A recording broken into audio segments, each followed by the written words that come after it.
We started this series with a word of optimism, a word of confidence. God has given us a promise as individuals and even as a nation that this year will begin our year of harvest and enlargement. And I made it known to you, all of us, that this is a promise you must believe, and a promise you must take for your life. And that this bountifulness and this enlargement can only come from the Lord. Because if you look at everything on the terrestrial plane, regardless of the country you go to, you will see all kinds of stresses. But this promises is from the celestial heavens. And I made it known to us that the first thing we need to do is to understand the time of our visitation. Now, the second thing that brings you to your time of visitation is when God has taken you through the processes of training, the processes of testing, the processes of God dealing with you, and you do not fight the Lord, and you openly and you are patient for the Lord to deal with you properly, then you will see into the period of triumph. But today we are going to be looking at, if you are going to get an abundant blessings, you must free yourself from quarreling and strife.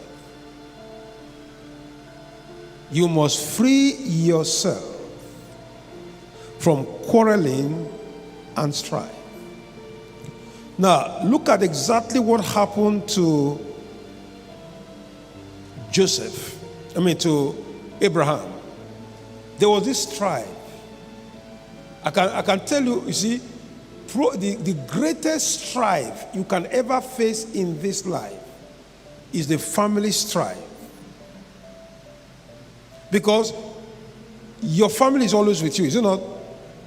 The quarrel is always with you. The nagging is always with you. The shouting is always with you. Your family or those around you have your history. They have the memory of your life. And they keep on repeating it and repeating it and repeating. You did this, you did this, you did this, you did this, you do that again. You can never stop doing it. And in many cases, they are blank-sided to your positive goods. And so family conflict, when I mean family, both nuclear and extended, is one of the biggest source of quarreling. If you are going to be really a person of abundance, the first thing is that you must, God helping you, make a policy, a ground rule for your relational skill. As I wrote here, set relational guidelines and rules. If I'm going to be happy and joyful and really get a harvest, I must set relational rules. How I relate to my spouse, how I relate to my parents, how I relate to other people around me. If you don't set those guidelines, if you don't set those rules, you may not even live long enough to get those harvests. And if you are stressed, you can't even do anything positive.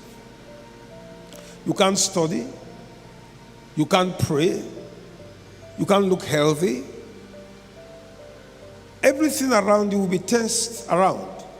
And when you start having tension around you, it becomes a habit. Make it an ambition.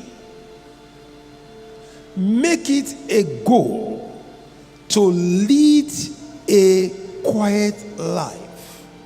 You see, let me tell you, one reason why people have problems is that you go and look for informations. Now you carry all these things to your mind. It's not your business. Some of them you get in cell phone. It's not your business. Your brain is not patterned to collect information from everybody except you are going to solve them. And there's nothing you will hear in your brain that your brain won't keep thinking about.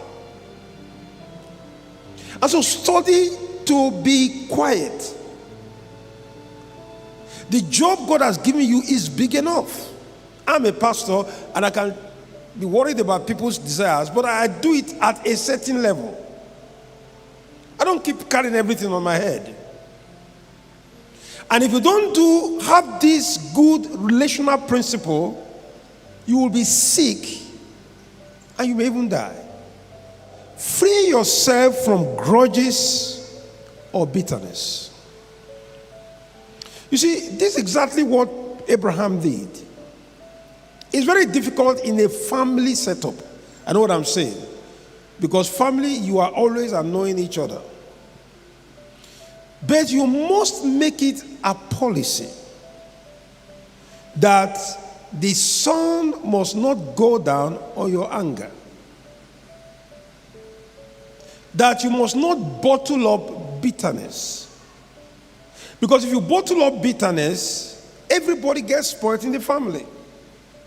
And so if you are going to make a policy for your recreational things, you must say to the Lord, I do not want to hold grudge.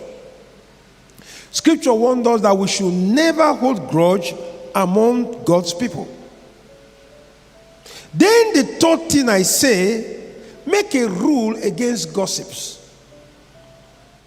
Then the fourth thing you need to do, as if you are going to have a good relational skill, is that you must avoid arguments, murmuring, and strife. And I studied myself, and I found out that why do we really grumble? Why do we really strive? Do you know where strife comes from? Pride.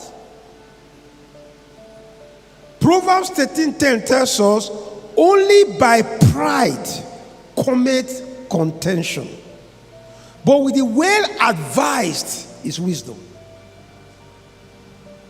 Only by pride comes contention, but with the well advised is what? Wisdom.